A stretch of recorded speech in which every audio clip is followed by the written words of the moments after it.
So many of us at the moment are struggling with golf shots on bare lies. Here's a shot you never thought you'd play. Let's do it. And let's do it now.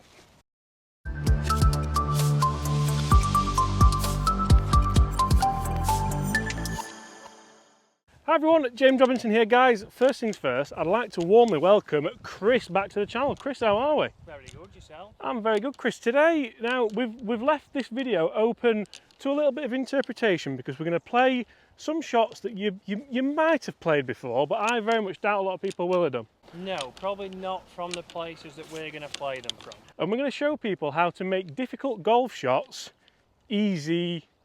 Correct. Right, Chris, so looking at this golf bag, there's a few clubs in there which I often go straight to, and you shout at me being my coach, one of them being that one in particular. Yeah. And today we're going to stay well away from that, and we're going to actually make golf easier. Yes. Do you want to explain how that is and why? Yep, so we're going to look at, obviously at the moment it's very hard, it's dried out very quickly since we've come back to golf. And you're getting a lot of hard pan lies, not much grass underneath, people are starting to worry, just like that. Starting to worry, what club do I use? Do I go to a wedge? Do I need more loft? Do I need less bounce? Do I close it? Do I just go to an 8-iron? And we're going to make it easier now. We're going to show you with the 3-wood how we can play different shots, not only just off the green, so maybe on the fringe, but also the first shot we're going to start with is from around about 40-50 yards. And it's a shot where everybody's in between. Do I hit a pitching wedge, 8-iron, or do I try and fly it all the way? We're going to show you how we can make it ever so easy with a 3-wood, get it running up the green and closer than I would say with a chip. And if you don't have a 3-wood, you can always use the trusty... I wonder where that had gone. I've had it a while now. So Chris, the first location we're going to look at is 50 yards short of a green, off quite an awkward, difficult lie. And a lot of people here, like me, will go straight to a wedge, straight to the Hollywood shot, flight it all the way up there, right where Frankie the Face is dancing around the flag, and hope for the glory. But... 3-wood. 3-wood. Yeah, so I'm going to use a hybrid.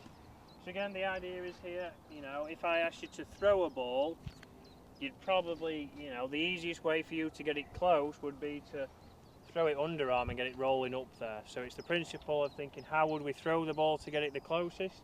And that's what we're going to try and achieve. You wouldn't get here and think, oh, if I throw it really high and all the way back there, that'd be consistent. We'd throw it, we'd get it rolling. So again, here's obviously the club's a little bit longer, we're not going to stand the full distance away. Grip down, nearly on the shaft, obviously depending on how tall you are. If you're... Then you can say that. Oh. If you're vertically challenged like there you James, go. You're going to grip down the club a little bit, so you can grip on the shaft, you'll see the heel will come up, and then from there, again all the bottom of these clubs is bounced, so it's going to just encourage us to get a strike. And this is what makes those shots so easy, having that amount of bounce on there. It's almost impossible to duff this shot, Chris. Correct, so hands high, a little bit back in your stance, and then just a nice wide motion. That's going to work. Is that going to go in? Don't go in. Oof, great effort. Pretty good, so that's gone to, I'd say, 10 feet, which from here is inside tour average, and if you hit 10 balls, I would say, with each club, consistently you'd be closer with this one. Absolutely, so we are going to have a bit of a challenge here, guys, obviously. We might even throw this on the Challenge social app as well, Chris. Oh, throw it on. For me, I'm still going to try and pick a bit of a landing area as well, so I'm thinking landing it 10, 12, 15 feet in front of me, yep. Obviously with that mega low trajectory, and then watching it run up there. See, we didn't think that was going to get there, but it's still trying, isn't it? Still going, yeah. So, see there, it's not a shot that James uses all the time, so it's one of those, again, for both of us. Practice, you'll get used to how it comes off the face and how it's going to roll, but you can see there, it's guaranteed that we're on the green, we've got a putt, and we're trying to get out of there. I actually caught mine a little bit toey, which is why it's a little bit shorter than yours. Yours was out of the sweet spot. Let's get up there and see where they are. So guys, I did mention that mine was a little bit toey. Chris is going to explain to us why that happened. He's also going to explain what it does to the club and what it does to essentially the ball and to where it finished. What we're saying. That's so, you, isn't it? You won that one. So like we said at setup, James was a little bit too far away from the ball, which makes it harder to get a strike. So he needed to grip down a little bit more. Because I'm vertically challenged? Because he's vertically challenged. Grip down on the shaft, get it a little bit taller, and we'll help him get a better strike. Right. Sounded good, but yeah, so this shot here, very difficult landing zone. We're not going to get much spin. It's downhill, downwind, and a lot of times it'll run away and go past the hole and leave yourself 20 feet, 25 feet. So here, yet again, we're in the rough, but we can get it landing earlier and we can judge how it's going to roll.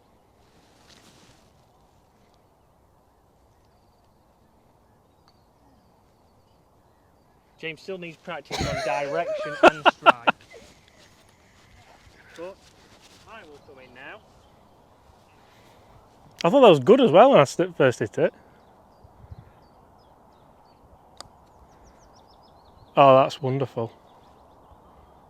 You see, a little bit short there, but it's better there to be... I thought you were talking about me again there. Well, there is that. But a little bit short, I could have given it a little bit more. Again, with a 3-wood, it might have been a little bit easier than with this. You can use a hybrid. This is more of a driving iron, but you see, I got the strike, I got it going forwards, and it's now giving me a good chance from 7-8 feet. It's 2-0 that as well. 2-0. So Chris, just while we're in between shots, is this something that you would recommend for mid-handicappers, high-handicappers, beginners, or would you think it could potentially be for everyone at the right time in the right place? All of the above, really. Every kind of player can use these shots. If it's a percentage shot and it makes the shot easier, we're trying to make golf as easy as possible. So no matter what level you are, if we can guarantee contact and we can guarantee on average it's going to go closer. Good spot that, to be fair. We can guarantee it's going to go closer on average, then it's a shot that everybody can use. And is this a shot that you would have seen played at your time on tour? Yep, so the most famous one obviously is when Justin Rose won the US Open on the 18th. He just knocked it down there from the back of the green, was in between the fringe and the semi, and he got his 3-wood out, knocked it down there. It was an RBZ, wasn't it? I remember it well, I think. Was it? Rocket Balls. Rocket Balls. That was the one. And this goes to show as well, guys, that just because you haven't seen Justin Rose play that shot before or since, doesn't mean it's not a shot that he's practiced and practiced and practiced, because so many people said at the time, I can't believe he played that shot because we've never seen him play it before. Just because you've not seen it doesn't mean he's not been playing it. Correct, and on TV obviously they're going to always show.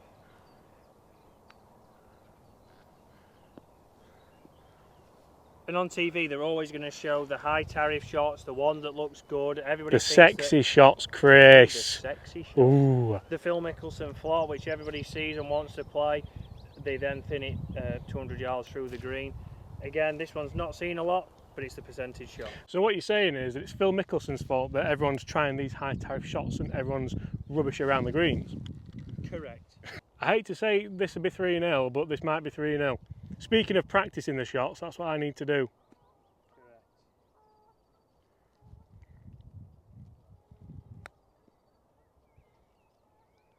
So Chris needs to work on the line and the distance. Little bit fiery.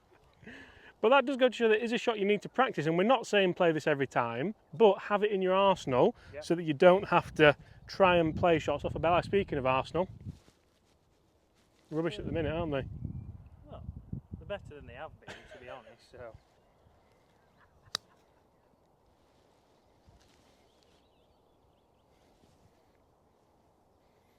Two, 1. So what I've realised there, Chris, and I'm kind of learning this shot as we go along as well, is to go shallower this way. So you're still using, even though it's only a 15-degree loft, you're still using that bit of loft. I'm not trying to poke down on it, because then with 15 degrees of loft, it's not gonna come out like you would want it to. Yeah, so no wrist hinge, more of a wider motion. Yeah, like a putt. Like a putt.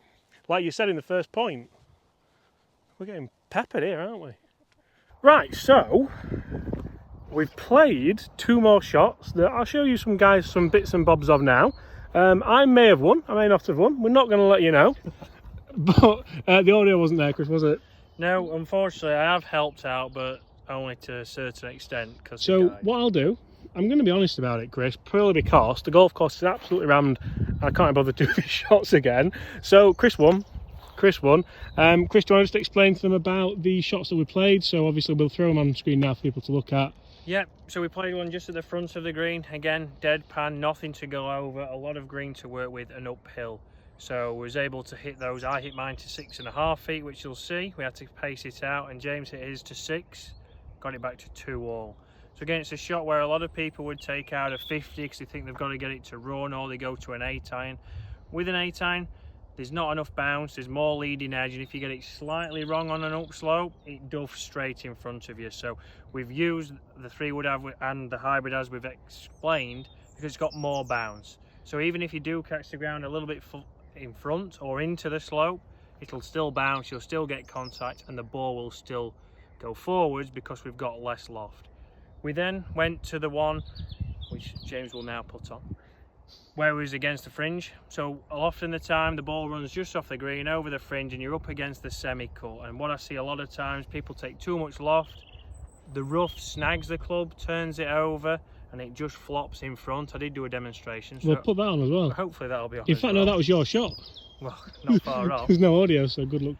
So we then hit it, and you'll see that we can go a little bit further back in the stance on that one, but we still keep it nice and shallow. There's no wrist hinge on these shots. We're making sure it's shallow, and because of the loft, it gets the ball going forwards, and you see that we gets the people going. Gets the people fired up. Again, you can have a good chance of holing it. Mine had a very good chance of holing it. Only went a couple of feet past. James got carried away because he wanted to win that bad, because he's just lost maybe another match. Who knows? So his went a little bit firm, but it still only went to 6 feet.